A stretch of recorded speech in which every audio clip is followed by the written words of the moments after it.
In today's new episode, we speak with Paul Fronczak and Tracey Hastings of the Fronczak Files podcast.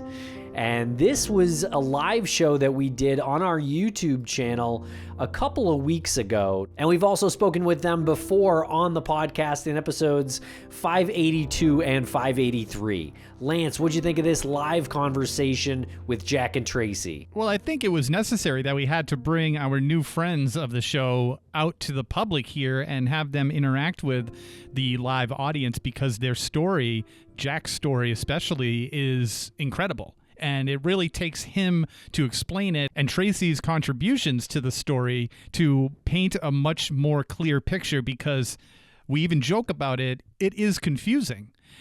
Jack's past is confusing. He has become so well adjusted. I think that's an important part of the story as well, to say that even though he's gone through this in his life, he has adapted and turned himself into a pretty incredible, multi-talented individual and someone who is able to adjust and adapt and move on and do that in a healthy way. So I think that that's important as well. I love this conversation. I could talk to them forever about what's happened to Jack. Yes, and we get into Jack's story right away in the conversation.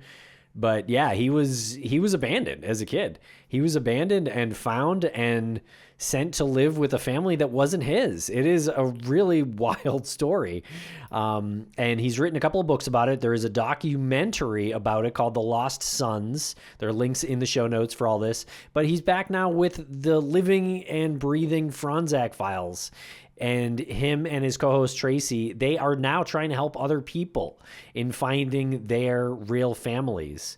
It was mind-blowing to hear how many people are living with a family that isn't theirs. Sorry to laugh. I mean, it's just like, I don't know what else to do. It's just shocking.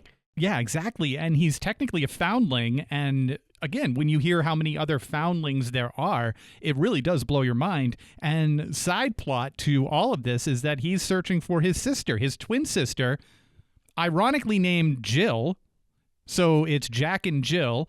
And again, don't mean to laugh at that, but it's so ironic. It does create this defense mechanism of laughter because it's so wild. It can't be true, but it is. So if anyone's interested in listening to the show, we highly recommend it. You can go to their website, the Fronczak Files, and Fronczak is spelled Fronczak.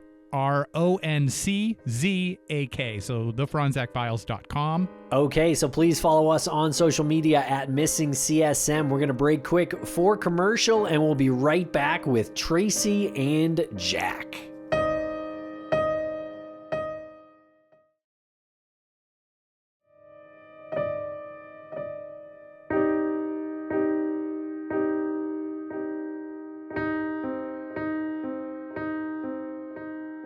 Welcome to our live show here on October 22nd, 2025. I am Tim, here today with Lance, and we're here today with two very special guests. It's Paul Fronczak and Tracey Hastings of the Fronczak Files. How the heck are you guys? We're terrific. Thanks for having us back. We had so much fun the last time we did the show together. Yeah, we're really looking forward to this. Good. Yeah, we were looking forward to this as well. Very, very, very happy that you two agreed to come on and tell this story again and maybe get into it a little more. And hopefully we can communicate and answer some questions with the listeners or anyone who's viewing this at home. I got to be honest, I think about this story at least once a day. Ever since we spoke, I think about it at least once a day, and I find myself with a smile on my face, weirdly enough, and just shaking my head and just thinking this is one of the most incredible stories I've ever heard. And I feel lucky and privileged enough to, have you folks join us again and be open to this conversation again. But if anyone's out there who doesn't know who you are, can you maybe just do a quick introduction? Yeah, Trace, you want to do a recap? Sure. So my name is Tracey Hastings, and I live in Tucson, Arizona. I am a high-risk obstetrical RN here in Tucson. I am also the co-host of the new podcast, The Fronczak Files, which ran season 1 this past summer and is getting ready to drop season 2. And I'm Paul Fronczak. I was part of a huge manhunt back in 1964. Mrs. Fronczak had her child kidnapped from a hospital by someone dressed like a nurse, came in, stole the baby out of her arms, and vanished without a trace, set off one of the largest manhunts in our country next to the Lindbergh kidnapping. I was found 2 years later abandoned in Newark, New Jersey, and that's where the whole story really started. Mistaken identity, murder, mafia. I mean, you name it. We've got the best locations. We've got New York, Philadelphia, Atlantic City, Las Vegas, and Chicago. What more could you ask for, Martin Scorsese? Right? We definitely need to shoot a movie because the locations are going to be great. Yeah, seriously. So story opens up in Chicago where Paul Jack Fronczak is abducted from a hospital. Woman hops in a cab with the baby and they are gone. And then a year and a half later, you appear in Atlantic City and you're a foundling. I was actually foundling number one, I think, right? Tracy was a foundling number one. I think it was the first name that they gave you after you were found. Yes, after you were recovered was, foundling number one. Luckily, that one didn't stick very long. It's not very catchy.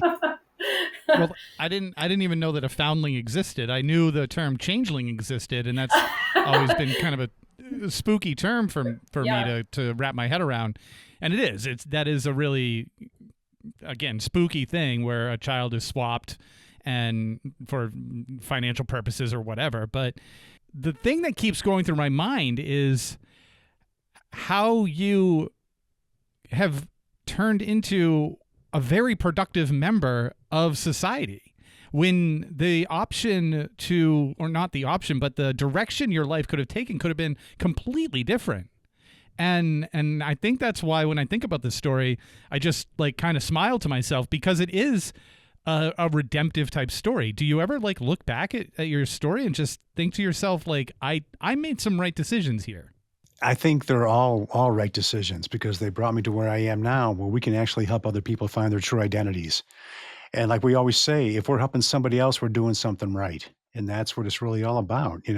You're right. I mean, I could have just retreated and just had a really horrible existence, but I chose to, I think it all started because I had three identities and I learned to adapt to my surroundings and to overcome just so I could see the next day.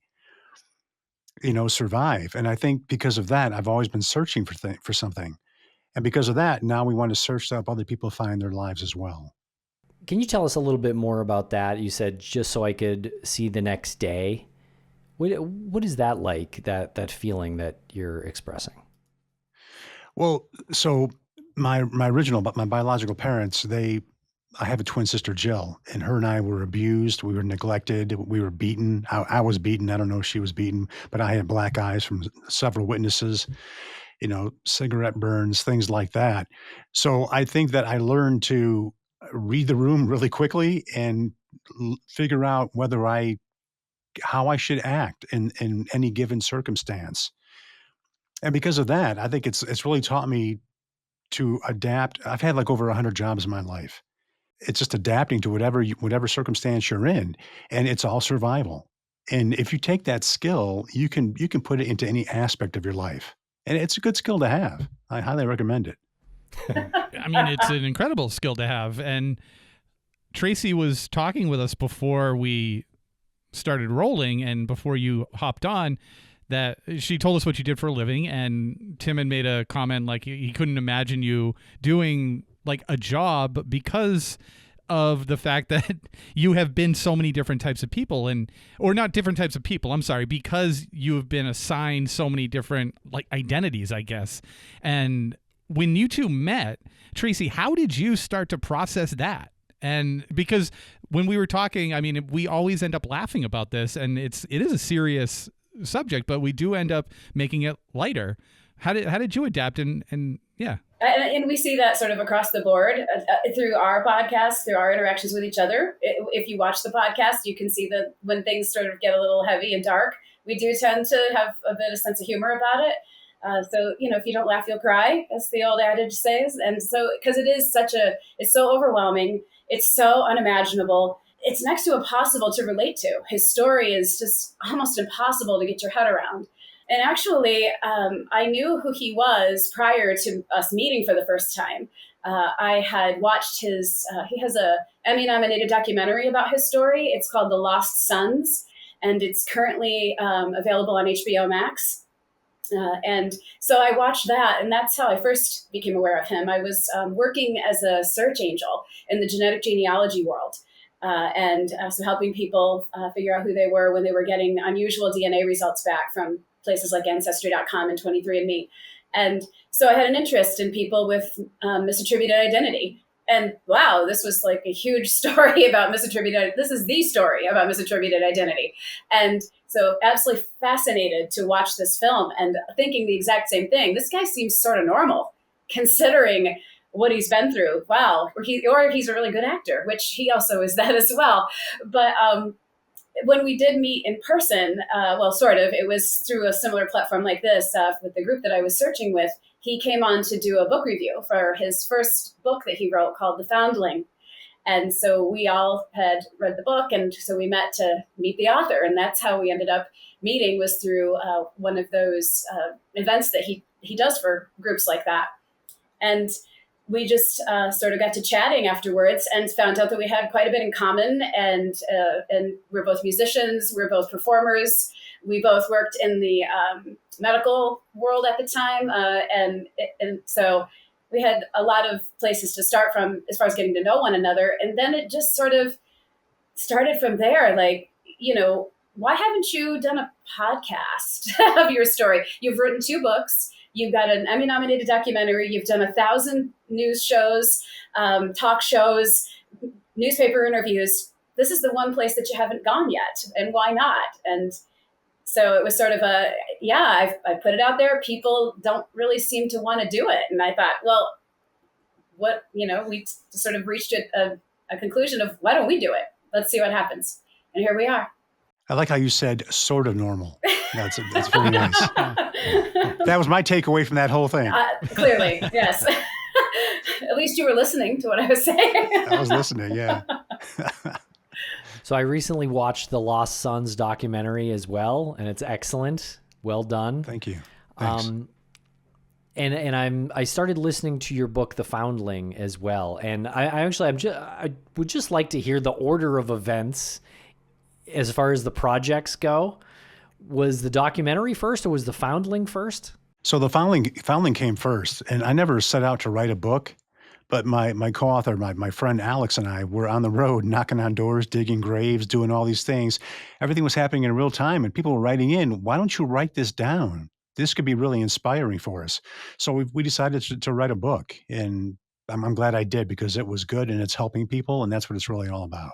Did you say digging graves? Yeah. Yeah, we actually... Can we elaborate? Yeah, okay. You can't leave them hanging now. You've got to tell them the digging the grave story. Oh, we're out of time. I'm sorry. Yeah, it was just a 12-minute show. Yeah. Thanks, guys. So we were able to find my grandma's house in Atlantic City.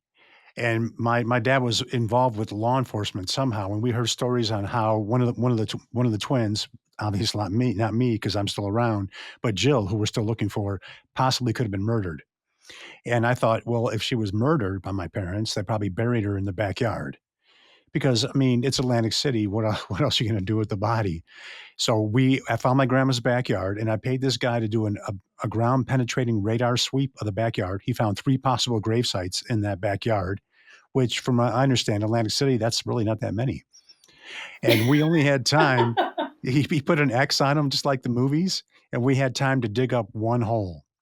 And I figured, logistically, probably be the ones closest to the front porch. That way, if the neighbors were out, they wouldn't see them digging that hole.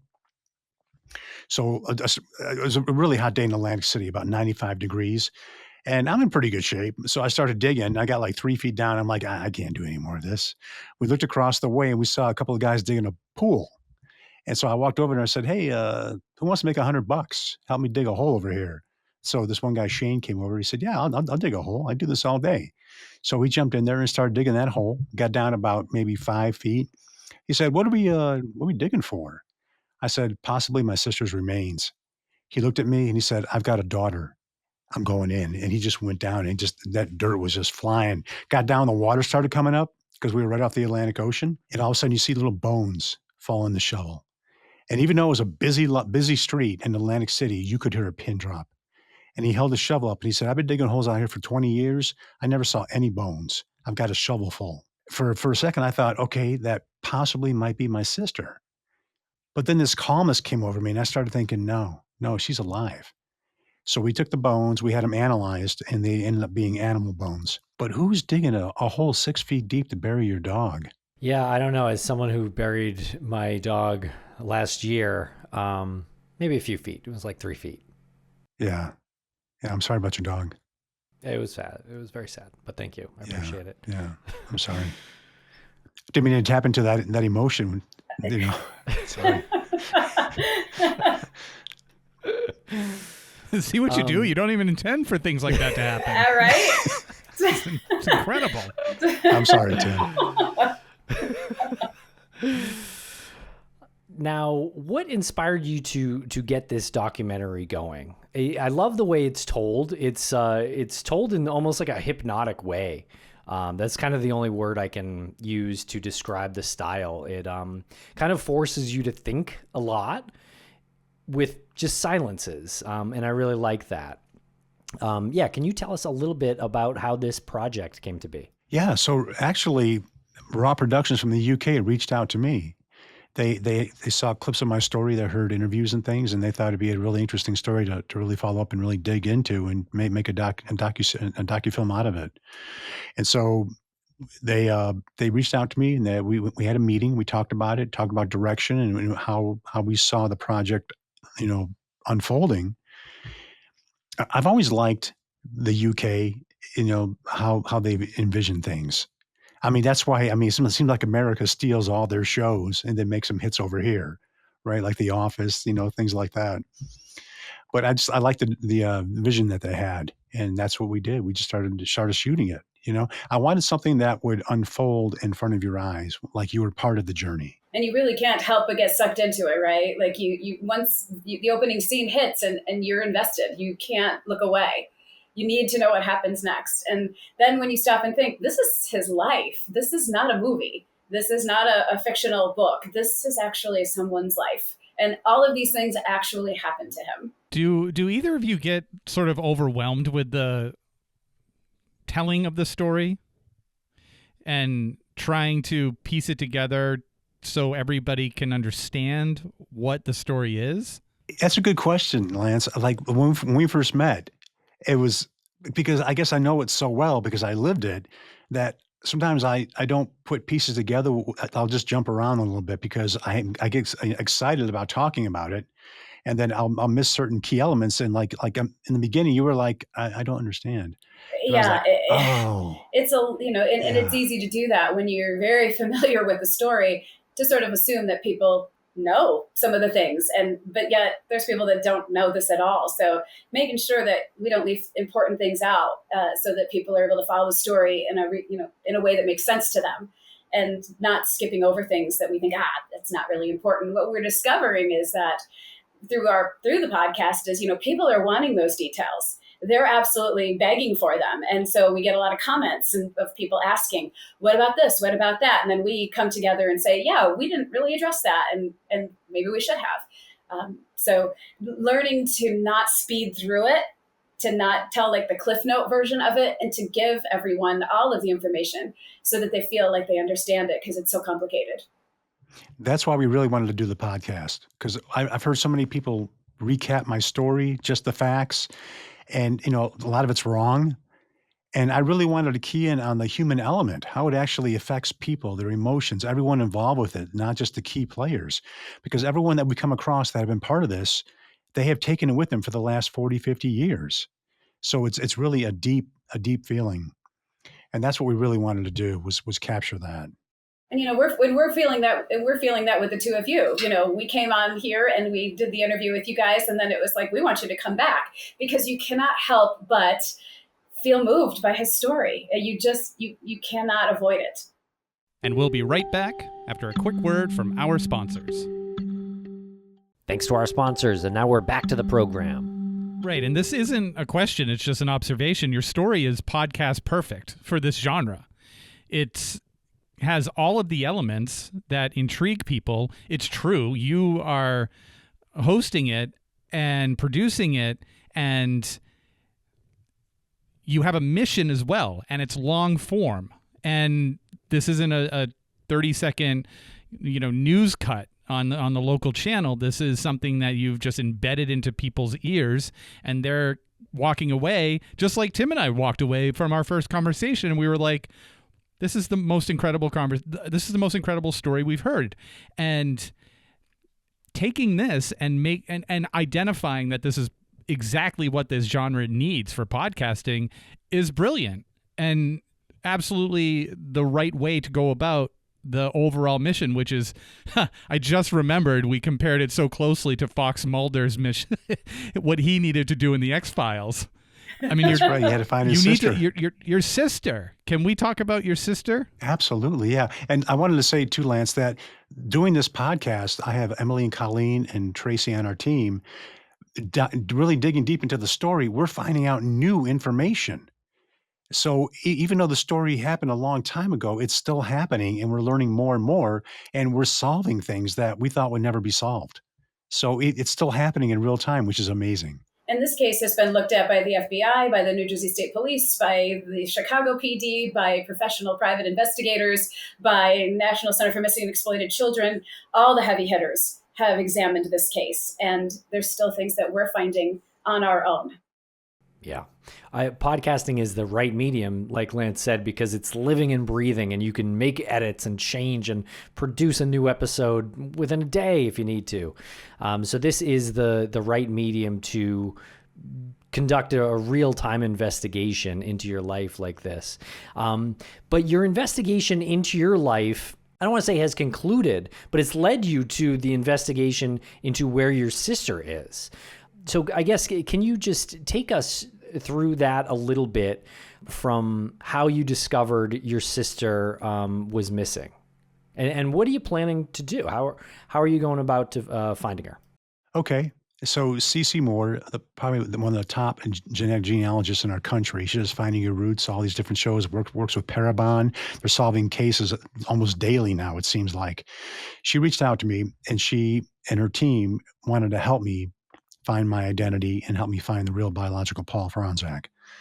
So it took 2 years to find my real identity. And the day that she was telling me my name, she said, "What do you think of the name Jack?" And I said, that's a good name. She goes, "That's your name." And just as I was processing that, then she said, "Oh, by the way, you've got a twin sister, Jill, and she's missing." So that's how I learned about that little gem. And so I went immediately into the mission of trying to find my missing twin sister. We tried for years and years. I think we finally exhausted our own resources. And so I realized that I had to go to law enforcement to open a missing persons case on her. I didn't want to do that because once you do that, you kind of locked out. And I didn't want to be locked out of my own investigation. So we finally went to Atlantic City Police Department, and even to this day, even though this happened back in 1965, there's like a cover up because they gave me a fake missing persons case number. And then we couldn't contact them. We couldn't reach them for a year. And I wanted to open up the case with NCMEC, the National Center for Missing and Exploited Children, because they're really good at helping find people. And they couldn't help me because they said I had a fake missing persons case number. So we lost a year on that. And then finally, through NCMEC, I was able to start working with the New Jersey State Police. And because of that, we opened up a real missing persons case number. And now matter of fact, Tracey, should we talk about the thing that we're waiting on? So during the last 10 years, Lance is like, yes, talk about what you're waiting on. We probably tested about 10 women that thought they were Jill. And it's always exciting. I get to know them. We start talking, and these are people that have no idea who they are, and they want their identity because we as humans, that's all we really have is our identity. They want their identity, and it was taken away from them. And then DNA ruled them out. They weren't my sister. So back at the end of May, Jack and I call him Jack because I didn't meet him till after he discovered his true identity. So you'll hear people calling him either Paul or Jack. Paul, the people that knew him before he found out who he really was. A couple of Scots in there. And Scott for a year or so, and then Jack. So when Jack and we were asked to present and to speak at the Missing in New Jersey child abduction training course that they were doing back at the end of May. And because Jill's case is filed in New Jersey, it was very appropriate that Jack be present and speak to the fact that his sister is the second oldest missing persons case in New Jersey at this time. There's only one that's older than his. So we were there, we were presenting and mixing and mingling and meeting all sorts of people that we're still in contact with today who are working as part of our team behind the scenes now, geneticists and all sorts of people that are, hear the story and say, how can I help? How can I get involved? And Jack happened to run into a detective that he recognized when he had been there in a previous year giving a keynote speech and stopped to chat. And this detective said to him, hey, here's the great news. I'm working your case now. And he's like, cool. And she said, and we have a candidate for Jill. What? So that led to a conversation of who is this candidate and what's the deal there? So we got some information that we're not necessarily sure we should have gotten.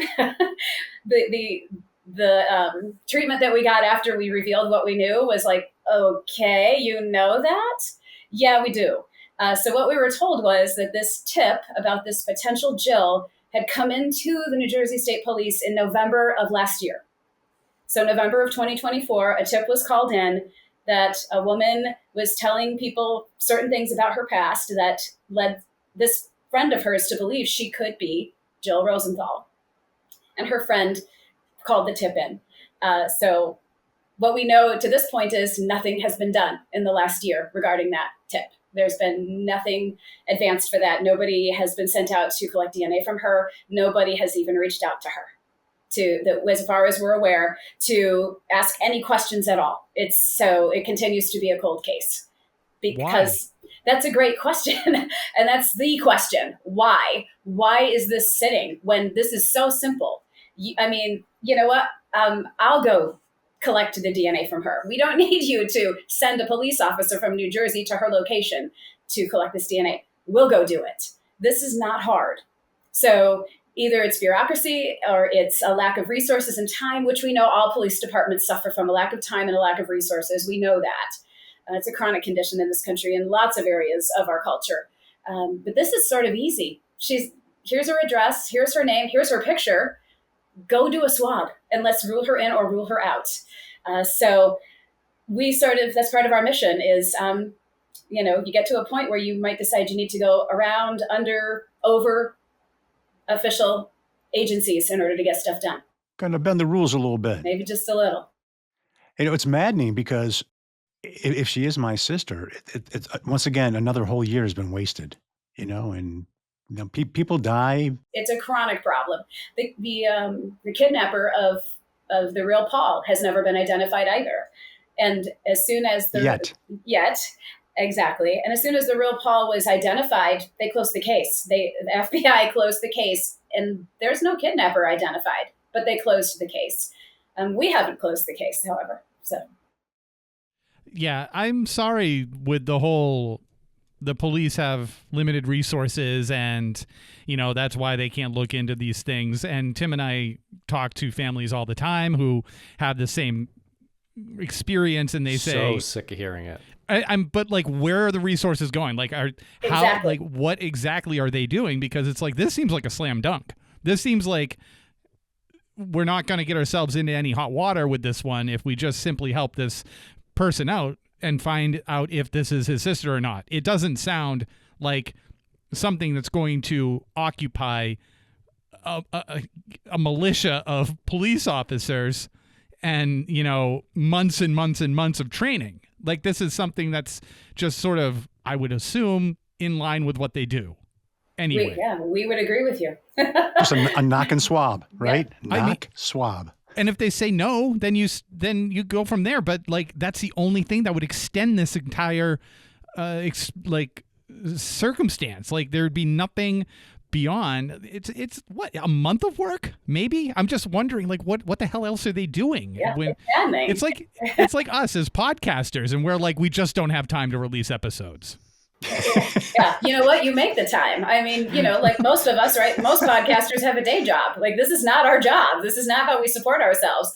But we find the time, we make the time because it's important and it's something that we're passionate about.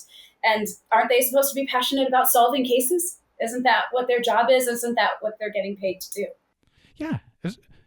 I mean, you'd think they'd get a very public pat on the back if they actually solved right. Slam dunk on press-wise. Missing persons case absolutely. in New Jersey, Yeah. Oh, Absolutely, yeah. so irritating. And we'll be right back after a quick word from our sponsors. Thanks to our sponsors, and now we're back to the program. So I understand the Fronczak Files new season of the podcast is coming out soon. Can you tell us when, and can you tell us what is in store for the next season? So we're going to drop a day after my real birthday, which is October 27th. So our new season is coming out October 28th. And the first season was focused on telling my story from a human element point of view. The second season, we're actually helping real people find their true identities and help them solve cases. And while still updating about what's happening in my story, because like we said, all these new things are coming out. I think we're closing in on the real kidnapper of Paul. I mean, these are pretty exciting things. So it's going to be a big season. I know I can't wait. We have woven together a season that's going to continue to tell Jack's story as it unfolds.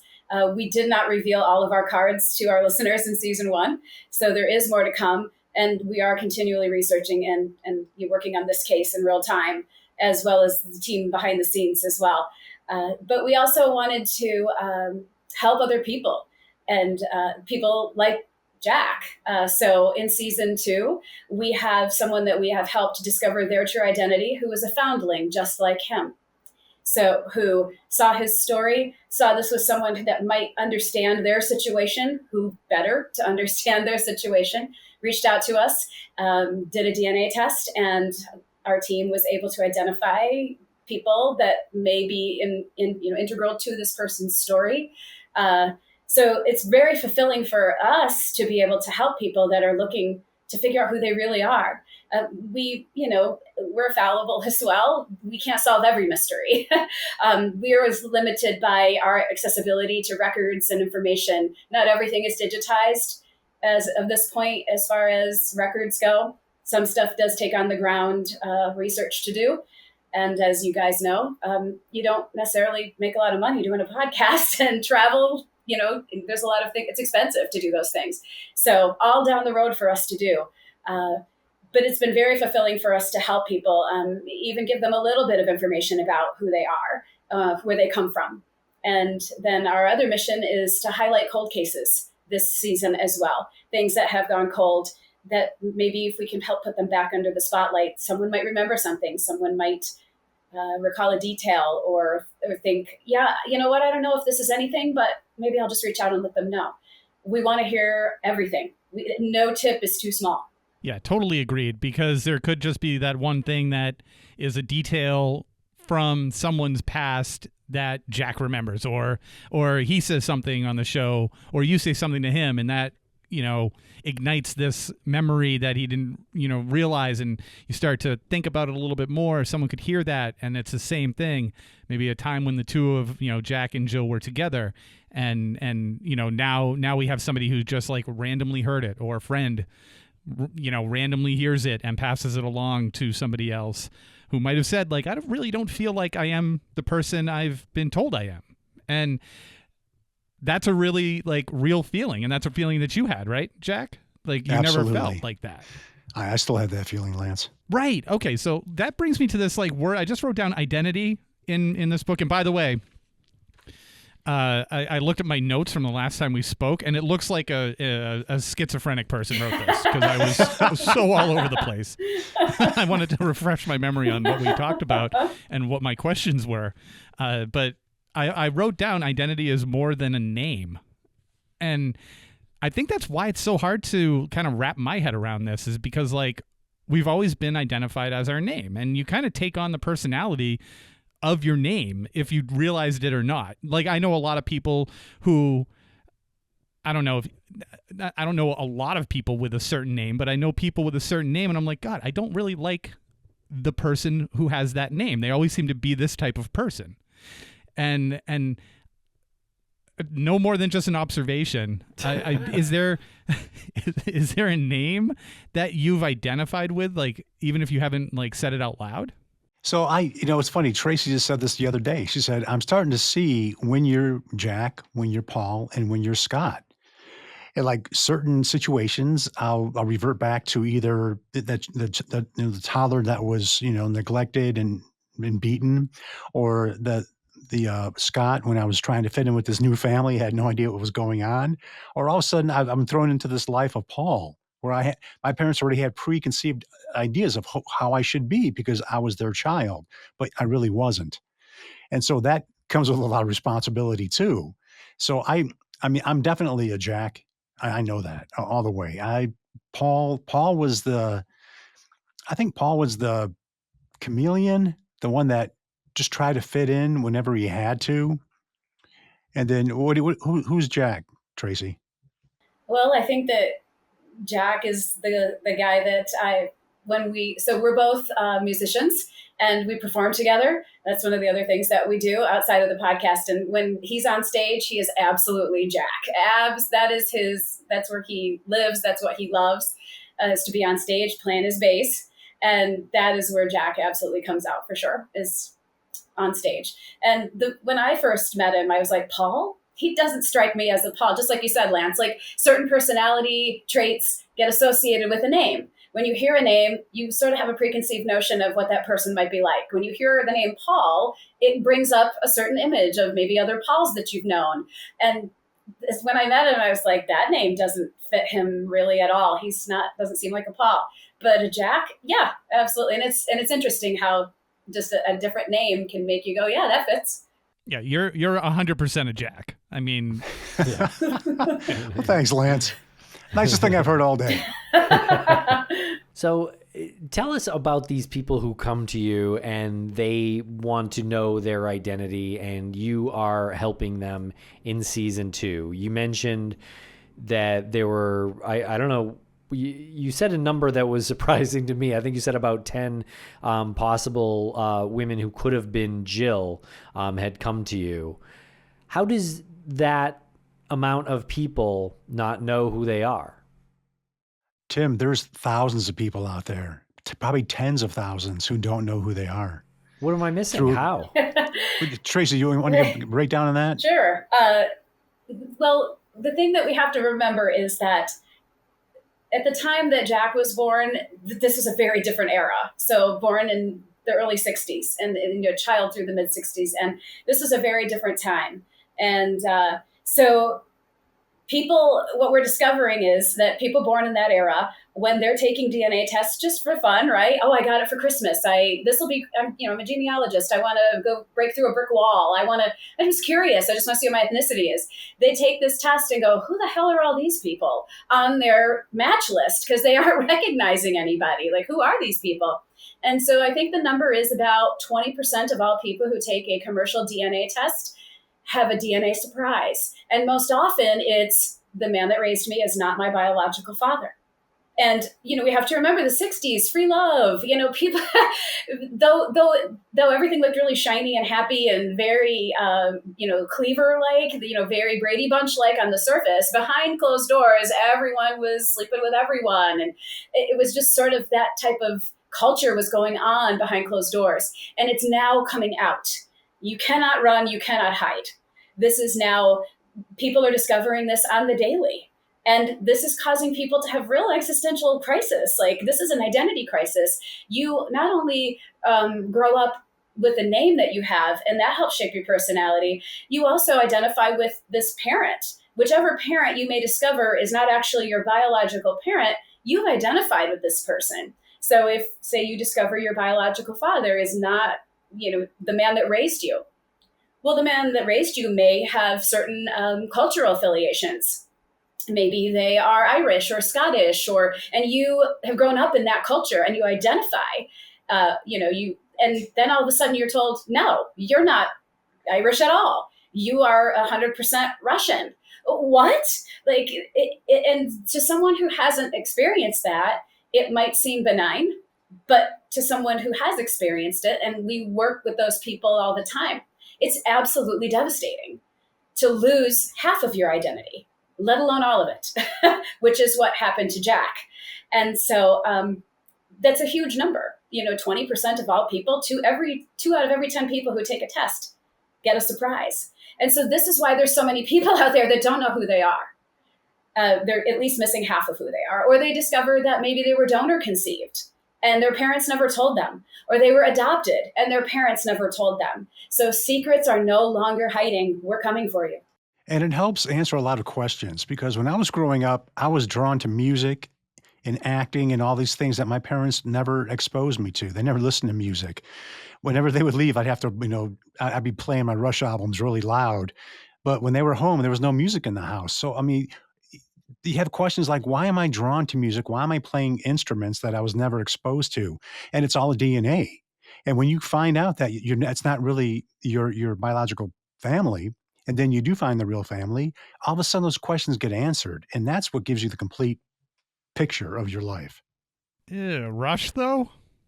Rush. They're back on tour. Can you believe it? Yes, Lance is not in any rush to see them. Clearly, he is not. Well played. So Lance is not a prog rock guy. Nope. Rush? Yeah, they're okay. And this Colleen in the chat, she's on your team, right? Yeah, Yes. Colleen is our lead historical researcher and one of our genealogists as well. She does tireless work behind the scenes for us. If we need something looked up, we need to find someone. Between her and Emily, we get what we need. Just as an example, the private investigator that we're working with, he was a guest of ours on season 1. His name is Nino. He reached out to us and was asking us a question about something, and our team found something for the PI that he was having trouble finding. Same thing for Alex, the co-author of Jack's books. He was looking for information, and our team found it for him. So people that should be able to find what they need to know come to us to ask for help, and we can provide it for them. And Lance, just to get back to you really quick. So Yeah. I was into Rush because I'm a bass player, and Geddy Lee was like one of the best bass players. I mean, Geddy Lee's a very good bass player. Yeah. So that's why I was into Rush. Did you read his biography? My effing life? Yeah. Absolutely. Of course you did. Yeah. Of course he did. Wait, Effing yeah. Did you send him an email and you're like, your effing life? You No, want I to hear didn't. I about should, though, mine? You should have told him about your effing life. Oh, wow. That's funny.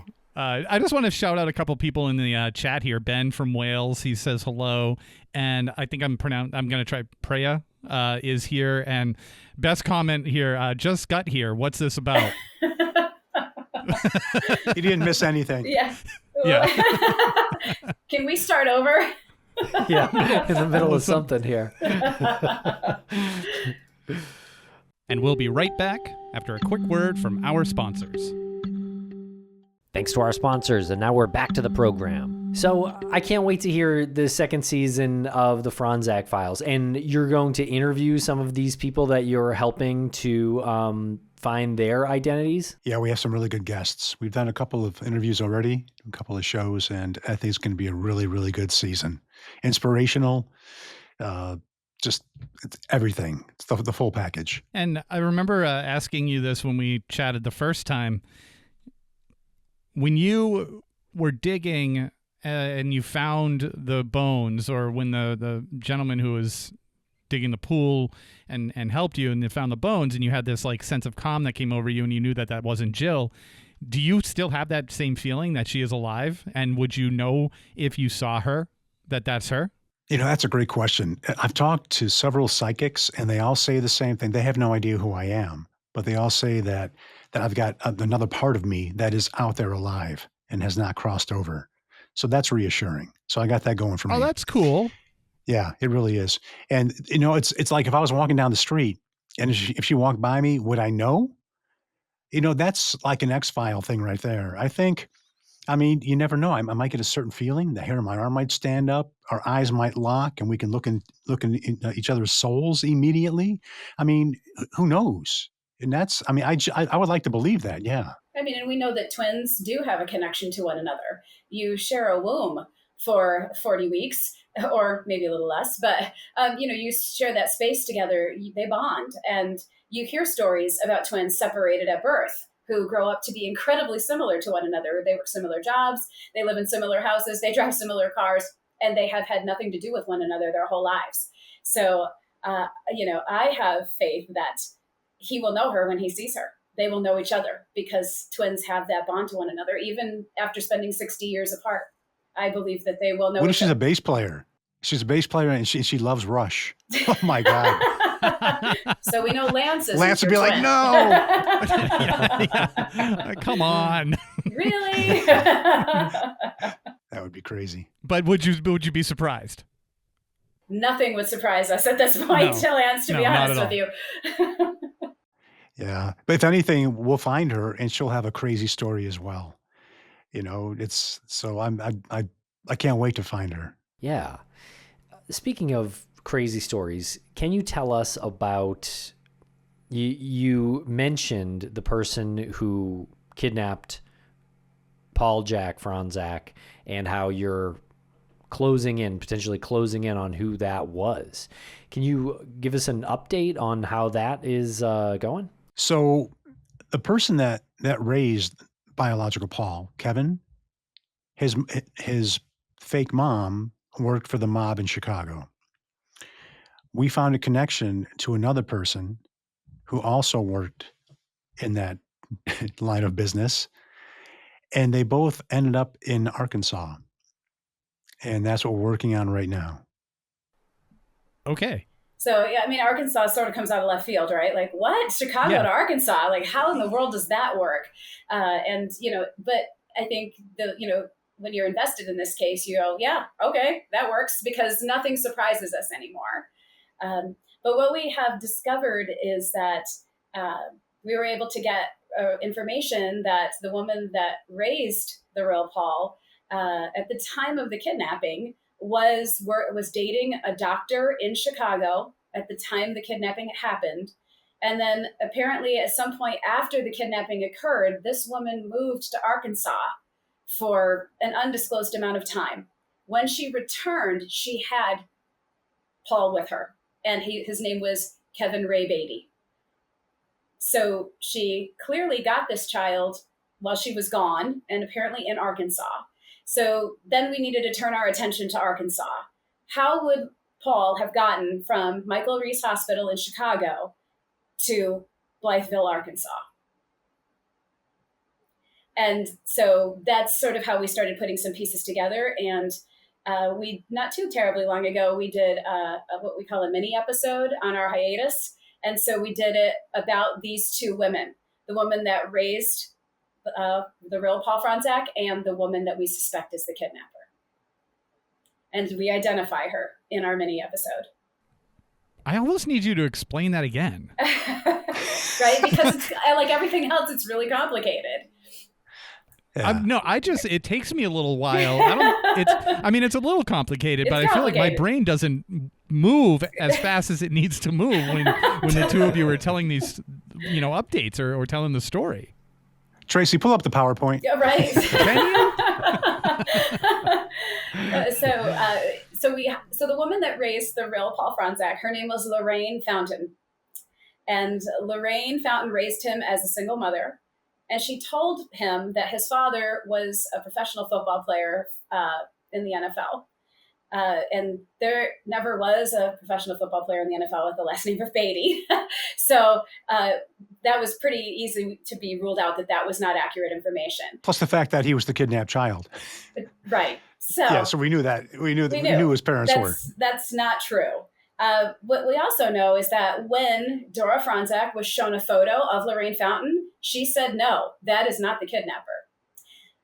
The student nurse who was present right before Paul was taken out of his mother's arms, who did see the kidnapper, also said that is not the kidnapper. So we have it on firsthand account that Lorraine Fountain was not the woman who went into Dora Fronczak's room and took baby Paul from her arms. So we knew right away we're looking for another person. And this person, Lorraine Fountain, which is an amazing name. All right. I'm sure that was her real name. One of many names that she had. Mm-hmm. We found her police records and her arrest reports. Lots of aliases. You'll like this episode. At one time, she tried to say she was 20 years younger than she really was. Like she was not a good person. I say that all the time about me. I feel like I'm a good person. So she was put in prison. She breaks out of prison. What? She goes to a ball game. Out of how many people were there? 20,000 people? Several thousand people, 20, 25,000 people at this baseball game. She runs into her probation officer. And lands back up in jail. You can't make this stuff up. Why?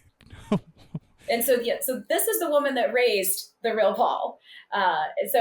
This sort of gives us an insight into the type of upbringing that he had. And it can give us sort of an insight into the type of person that he grew up to be as well, who was a rather dysfunctional person, unfortunately. And, just telling a little bit of a story about Lorraine Fountain, you can definitely see why there was a lot of dysfunction in his world. And so then we need to come up with, of course, who is the kidnapper then? Who kidnapped this child? And taking the kidnapper sketch and also looking for the last name of Beatty in Arkansas, because we knew Lorraine had went to Arkansas after the kidnapping happened. Where are Beatty's in Arkansas? Where could they possibly be? And we were able to place a couple. The man's name is Ray Beatty, and the woman's name is Alice Swain. And they were living in Blytheville, Arkansas. And Kevin's full name, the real Paul, grew up as Kevin Ray Beatty. And when you take a look at Alice Swain's picture and you look at the kidnapper sketch, it's an incredible resemblance. But no spoilers. This is so close, though. Like, you're so close to we feel an like answer. we are. We feel like, we absolutely feel like we are. Absolutely. No, but I think that, like we've discussed, will we ever really be able to prove it is really the question. But Yes. There's also cases that, cases are won on circumstantial evidence. And we have, even though some of it is circumstantial, it's very compelling and very convincing. Is the case having been closed, does that prohibit any legal proceedings if you were to find the kidnapper? It's actually good for us because nothing's off limits. If it was open, then we'd have a problem. Yeah, since the FBI has stopped looking into the case, it's sort of now, okay, then who's going to tell us no? Right. But she's deceased. She is. She is. Yeah. Okay. Okay, so, but she's deceased, and Colleen said all of these people are deceased. Yes. But that still doesn't mean that you can't progress with something. That doesn't right? mean that justice is not needed in this case, just because people have died. Justice Right. still needs to be served, for sure. Right. And it is Absolutely. possible to contact people who are not deceased, who might have had a conversation or a connection or some sort of interaction with these people to make this happen. This isn't something, as the more we talk about it, I'm realizing this isn't something that happened with one person. This is like a bigger thing. I mean, this isn't something that was one person's decision and that person kept it to themselves. It's one person did the act, and a series of events happened that involved numerous people. Do you feel the same way, that there's numerous people involved in this? It was definitely orchestrated. Yeah. Yeah. The kidnapping was a very well planned out event. This was not something that was done on the fly, and we know that. There was reports of the nurse that kidnapped baby Paul was seen to be in other hospitals in Chicago during that time, and also had been seen in Michael Reese Hospital prior to the day that she stole Paul. And that she'd also, the day she took Paul, was going into other mothers' rooms and looking at their babies, almost like she was shopping for a baby with certain physical attributes. Like maybe there was a family that was looking for a baby that would look like them. So we want a baby with dark hair, dark complexion, dark eyes. We want this, we want that. So she was looking for a baby that would maybe fit the bill, because we suspect this was some type of baby selling ring, potentially was at the heart of this kidnapping. Geez, yeah. Well, it does sound like it. Certainly seems organized to some degree. I was going to ask, what was she looking for in your opinion? But yeah, you kind of answered that. And one of the things that we know is that the person that we suspect to potentially be the kidnapper, her mother-in-law, Ray Beatty's mother, was a nurse. So if you have a nurse, as a nurse myself, my family knows the process of hospital policy and protocol because I'm a nurse and I talk about the safety things and all those things here with my family. So I have to assume that this would have been chatter that would have happened among their family as well. And if someone is looking for information about how to go into a hospital and take a baby, who better to ask than a nurse? And who might provide you with the uniform that you might need to walk into a hospital unnoticed? It's all coming together, Lance. Are you suggesting that this is like an inside, they've infiltrated the staff at the hospital? I don't believe that she infiltrated, but she knew how to blend in. She definitely had been given pointers from someone about how to blend into the culture of a maternity ward on the hospital floor. And I work a maternity ward in a hospital floor. So, today we have a huge security all over the place. The kidnapping of Paul Joseph Fronczak is actually what prompted our current baby security system of the Code Pink. So anyone that has had a baby in recent history, you probably know about this, that babies are equipped with an electronic tracking device while they're in the hospital. And if babies are taken too close to a stairwell, an elevator, any type of exit that they are not cleared in the computer to go by, near, or through, it will send the hospital into lockdown. The doors shut, the elevators stop running, no one gets in, no one goes out until this baby's located. And this is the case that started that entire security process, was the abduction of Paul Fronczak. Wow. Well, if nothing else, that's a huge achievement. There's always a silver lining. Kept a lot of babies safe because of what happened to him. Yeah. Wow. Well, I'm kind of speechless here for once. Yeah, I mean, I don't know. Your story is just so wild, and just want to support it in any way we can. And very glad to know you both and to have you on the show, and hopefully introduce your show and your project and goals to other people who are interested. But hopefully hopefully there's connections that can be made. Absolutely. Thanks for having us. And if any of your listeners ever have any questions about their own identities or someone that they care about, reach out to the Fronczak Files. We'd love to help you. All of our help is always free. It's free of charge. We provide you with the DNA testing kits. We provide you with all of the research and genetic genealogy, which if you have a commercial DNA company do it for you, I think the starting rate for that is somewhere around $3,500 to $5,000 is the starting package for like a low tier search for you, including your genetic genealogy research. And we will do that for you free of charge. And where do you tell people to go if they have any information on Jill? I would say come to us first, the Fronczak Files, thefronczakfiles.com. If we get the information, we can act on it immediately. If they go to law enforcement, it could be years. And we won't know. We will be locked out of it. We will not know, be aware that happened. And there's a place on our website, and it's called Finding Jill. So you go to the website, you click on the link, and it'll take you to a tip form. And you can fill it out anonymously and send us any information. Even if you don't think it's worthwhile, it might be nothing. It could be everything. So please don't hesitate. If you think you know something, say something. Leave no stone unturned. Yeah, okay. We just popped that up on the screen there, which is a direct link to the Finding Jill section of the website. I think we're going to be talking again. I think we're going to be talking about new developments very soon. We sure hope so. I just have a feeling, we're coming into like the holiday season, and I feel like people get sentimental. I feel like they start to be more reflective, and I don't know, just got this gut feeling. I like that feeling, We Lance. hope your gut is right. Yeah. Well, thank you both for joining us here tonight, and thanks to everyone who joined us live, or if you're listening to this later, we really appreciate it.